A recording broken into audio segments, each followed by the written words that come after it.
What's up, viewers, subscribers, and agents alike? It's your boy and light Luciferian Prince coming at y'all once again. This is my favorite time to actually, alleviate my thoughts, give myself a little bit of peace, a little peace of mind. Go ahead and do these uploads because I know that informing certain people about certain topics takes a little time, study, and preparation in regards to the presentation. So, people, glad that you're here. If it's your first time viewing this channel, as I say in my previous videos, please like and subscribe. If you actually would like to contact me via email, whatever the case may be, people, please do know that I check my emails every day. However, my life is not fully devoted to YouTube, so if your email is not answered immediately, please don't become disheartened, don't become disheveled. Just take it in stride and know that eventually I'm getting to you. I have a channel with close to 7,000 subscribers. Now, I know that all of them do not contact me, but I'm one man. So, just stick with the plan. But, what I will say is this. Hopefully what I say in this video doesn't trigger a lot of people in regards to the presentation of the historical context in which I'm actually getting ready to dive very deep on in regards to this process and procedure, and for you to learn a very significant truth in less than 20 minutes. Now, through the public fool system, we have been told that there was a woman in the civil rights era who particularly refused to give her seat to a Caucasoid woman. And the average person, according to the indoctrination system of the United States, will tell you that it's Rosa Parks. But I'm here to reveal a very significant truth. It wasn't. Now, you might be asking, well, who was it? Buckle up. Let's roll. Claudette Colvin, born September 5th, 1939, is a retired American nurse aide who was a pioneer, meaning beginner, of the 1950s civil rights movement. Let that stick in there, y'all. On March 2nd, 1955, she was arrested at the age of 15 in Montgomery, Alabama. Well, I'll be damned. Well, ain't it the same place that Rosa Parks tried to go imitate the same thing? But we ain't going to jump the gun, y'all. We ain't going to put the carriage before the horse in this one. We're going to roll.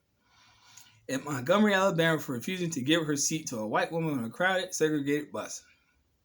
This occurred 9 months before the more widely known incident in which Rosa Parks, secretary of the local chapter of the NAACP, helped spark the 1955 Montgomery bus boycott.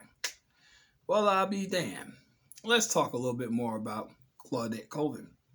She was born September 5th, 1939. Her age today, presently, is 81. Occupation, civil rights activist, and nurse aide. I'll be damned. Still an activist. Years active, 1969 through 2004. Retired as a nurse aide. Colvin was one of 5 plaintiffs in the first federal court case filed by civil rights attorney Fred Gray on February 1st, 1956, as Browder versus Gayle to challenge bus segregation in the city. In the United States District Court, she testified before a 3-judge panel that heard the case. On June 13th, 1956, the judges determined that the state and local laws requiring bus segregation in Alabama were unconstitutional. The case went to the United States Supreme Court on appeal by the state, and it was upheld, the district court's ruling, on November 13, 1956. 1 month later, the Supreme Court affirmed the order to Montgomery and to the state of Alabama to end bus segregation. The Montgomery bus boycott was then called off. For many years, Montgomery's black leaders did not publicize Colvin's pioneering effort. I'm going to say that one more time. For many years, Montgomery's black leaders did not publicize Colvin's pioneering efforts. She was an unmarried teenager at the time and was reportedly impregnated by a married man who was also known as a preacher. Colvin has said, young people think Rosa Parks just sat down on the bus and ended segregation, but that wasn't the case at all. It is widely accepted that Colvin was not accredited by civil rights campaigners at the time due to her pregnancy shortly after the incident, with even Rosa Parks saying, if the white press got a hold of that information, they would have had bracketed a field day. They called her a bad girl. I'm probably sure they didn't call her a bad girl. In her case, would even have had a chance. Now, let's talk about the bus incident. In 1955, Colvin was a student at the segregated Booker T. Washington High School in the city. She relied on the city's buses to get to and from her school because her parents did not own a car. The majority of customers on the bus system were African American, but they were discriminated against by its custom of segregated seating. She said that she aspired to be president one day. Colvin was a member of the NAACP Youth Council and had been learning about civil rights movement in school. On March 2nd, 1955, she was returning home from school. She sat in the colored persons section about 2 seats away from an emergency exit in a Capitol Heights bus. If the bus became so crowded that all white seats in the front of the bus were filled until white people were standing, any African Americans were supposed to get up from nearby seats and make room for whites. Move further to the back and stand in the aisle if there were no free seats in that section. When a white woman who got on the bus was standing left in the front, the bus driver, Robert W. Clear, commanded Colvin and 3 other black women in her row to move to the back. The other 3 moved, but another pregnant black woman, now, Ruth Hamilton, got on and sat next to Colvin. The driver looked at them in his mirror. He asked us both to get up. Bracketed Miss Hamilton said she was not going to get up and that she had paid her fare and that she did not feel like standing. Now, mind you, she was pregnant, recalls Colvin. So I told him I was not going to get up either. So he said, if you're not going to get up, I'm going to call the police. The police arrived and convinced a black man sitting behind the 2 women to move so that Miss Hamilton could move back, but Colvin still refused to move. She was forcibly removed from the bus and arrested by 2 policemen. Think about that. Colvin later said, my mother told me to be quiet about what I did. She told me to let Rosa Parks be the one. White people aren't going to bother Rosa. They like her. Colvin did not receive the same attention as Parks for a number of reasons. She did not have the good hair. She was not fair-skinned. She was a teenager. She got pregnant. Leaders in the civil rights movement tried to keep appearances up and make the most appealing protesters the most seen. When Colvin refused to get up, she was thinking about a school paper she had written that day about local custom that prohibited people of color from using the dressing rooms in order to try on clothes in the department stores. In a later interview, she said, we couldn't try on clothes. You had to take a brown paper bag and draw a diagram of your foot and take it to the store. Referring to the segregation on the bus and the white woman in which she was confronted by, she couldn't sit in the same row as us because that would mean we were as good as her. The bus getting crowded, and I remember the bus driver looking through the rearview mirror and asking Colvin to get up for the white woman, which she did not. Said Annie Larkins Price, a classmate of Colvin. She had been yelling, it is my constitutional right. And this is a word of reference for all you people who keep using that bullshit ass piece of paper and that bullshit ass document as your primary form of reference. It is not your constitutional right to sit here and demand for you to be riding a bus. Because I'm going to tell you something. If white people don't want me on a bus, I'm not getting on the motherfucker in the first place. Straight. That's what people didn't get back in that era. But unfortunately, because they were sitting here trying to equivocate themselves with what they considered civil rights as opposed to human rights, it was a very different era. But we're going to go further in it and later on in the series. I felt the hand of Harriet Tubman pushing down on one shoulder and Sojourner Truth pushing down on the other. Colvin was handcuffed, arrested, and forced to be removed from the bus. She shouted that her constitutional rights were violated, which she had none because you're still actually sitting in petition for them, but we'll go further. Colvin said, but I made a personal statement too, one that Parks didn't make and probably couldn't have made. Mine was the first cry for justice and a loud one. The police officers who took her to the station made sexual comments about her body and took turns guessing her bra size throughout the ride. Price testified for Colvin, who was then tried in juvenile court. Colvin was initially charged with disturbing the peace. Now, before I proceed, you have to realize that this girl was literally underage. Now, these are grown white police officers who were sitting here guessing her bra size. So, obviously, whether people want to acknowledge it or not, there were some people who actually in the past who had an infatuation with young black girls. But we'll go further. This made her very scared that they would sexually assault her because this happened very commonly. She was bailed out by her minister, who told her that he had brought the revolution to Montgomery. Through the trial, Colvin was represented by Fred Gray, a lawyer for Montgomery Improvement Association, which is MIA, which is organizing civil rights actions. She was convicted on all 3 charges in juvenile court. And Colvin's case was appealed to the Montgomery Circuit Court on May 6, 1955. The charges of disturbing the peace and violation of segregation laws were dropped, although her conviction for assaulting a police officer was upheld, even though it was a very frivolous charge. Colvin's movement of activism was not solitary or random. In high school, she had high ambitions of political activity. She dreamed of becoming the president of the United States. Her political inclination was fueled in part by an incident with her schoolmate, Jeremiah Reeves. Reeves was found having sex with a white woman who claimed she was raped, though Reeves claims their relations were consensual. He was executed for his alleged crimes. And he just learned a very significant truth. Less than 20 minutes. Now, am I saying these things on my channel in regards to what I rightfully have the right to say, aside from a piece of paper, in the context of trying to incite anything? No. This is just the world that, unfortunately, our forebears lived in. And Rosa Parks, as people believe, didn't do a goddamn thing. All she did was ride the bandwagon and considered herself, quote unquote, a part of the movement in which she was associated with. See, you have to also consider this before you proceed with certain things and certain aspects in history.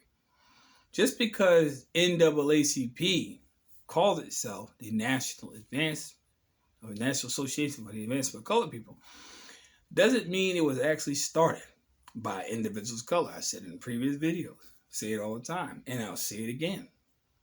Y'all better understand that there is a particular buffer of people who want to actually make you believe that you have some sort of advancement.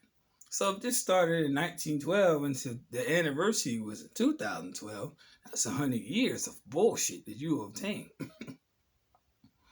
All the leaders, mysteriously, that were part of those movements were killed. You know that, assassinated, which one you want to say. I say murdered, that's the proven fact. But then it comes down to this. You still want to sit here and believe in these fictitious figures that actually had your best interest in hand. Let me tell you something. Get the fuck out of that slumber. Straight. Get out of it. Now, there's plenty of books on this reference. You know? Plenty of books. You can read this stuff. You can study it. You don't want to believe it. It is what it is. It's fine. It's your choice. But Rosa Parks was a fucking fraud. So was Martin Luther King Jr. Fraud too. Only individual that I know from that time and that era that was actually legitimized because the realization of the self-determination that that individual had was Malcolm. Straight. Everyone else was dancing to the tune of the people who were financing the operation to further assimilate you into the system. As far as civil rights are concerned, those are statutory. Those are things that are codified. And then you have the audacity to actually sit here and talk about human rights. So you weren't even equivocated, even as a human being in the first place. But a lot of you people out here in society, to this present day, still want to sit here and, what I'm saying, a little bit of Uncle Sam and sit here and make it seem like you are actually a part of the culture. You're not. You're not. Damn. What the fuck? It took 70 some odd years for you people to wake the fuck up to this truth?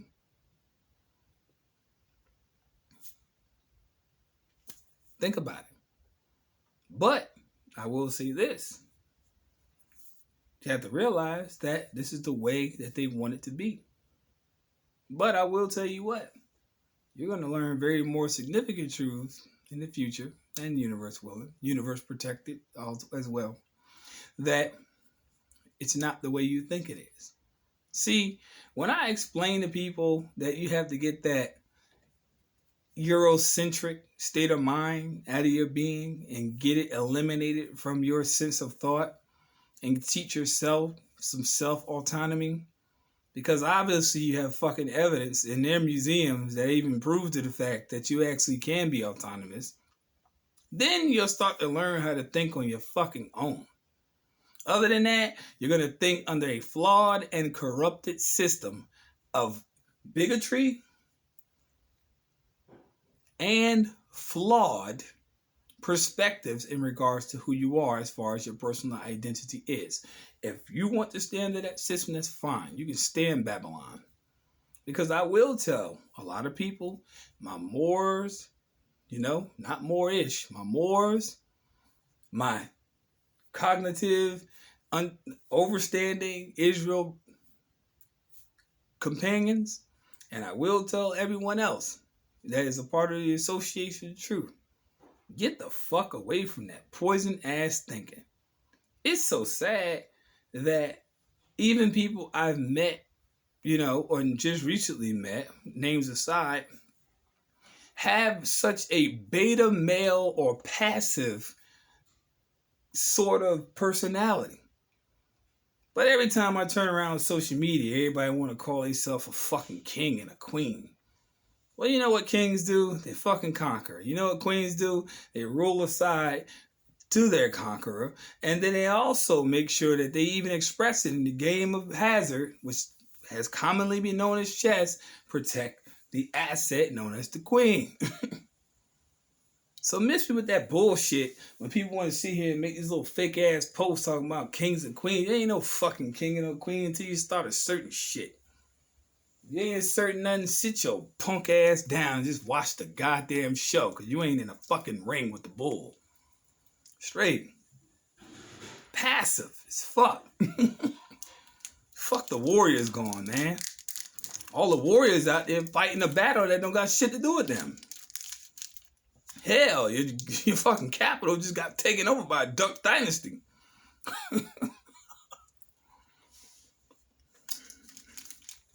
Get real, people. This ain't to everybody. It's to the select few that don't have a clue. Oh yeah, it's pickled sausage. It's good. Try it sometime. But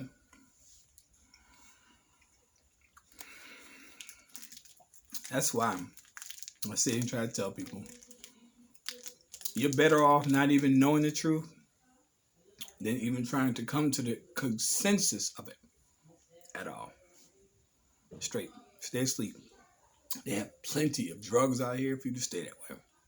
Plenty of drugs, plenty of alcohol, plenty of TV, plenty of fucking GMO inflated foods. They got plenty of it for you to just put yourself in your own fucking casket. Oh yeah, I got vaccines for you too. Somebody might be in the comment section, what are you eating pickles often? Yeah, I know how to flush myself too. It's called dewormer, dummy. I can do what the fuck I want to do. I know what's going on. This is what it is, people. Straight. You either want the truth or you don't. If you want this truth significantly, I'm not the be all end all. Your creator is. If you want the truth, the creator of the truth But then you don't listen to the truth. You will obey the lie. That's not the truth you want to hear. More power to you. Alpha and Omega. I ain't associated with no Grecian goddamn scholastic university or whatever. But the beginning and the end. You know? Straight. And I'll drop a significant truth on you. When the Creator said, "Let there be light," trust me, she knew exactly what she was doing. Think about it. Peace, light, love.